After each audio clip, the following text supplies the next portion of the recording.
తమిళనాడులోని కరూర్ జిల్లాలో ఘోర రైలు ప్రమాదం చోటుచేసుకుంది.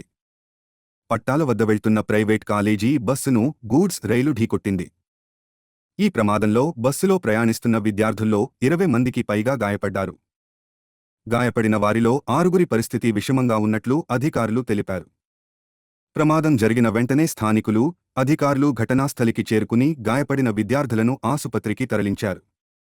ఈ ఘటనపై పోలీసులు కేసు నమోదు చేసి దర్యాప్తు ప్రారంభించారు.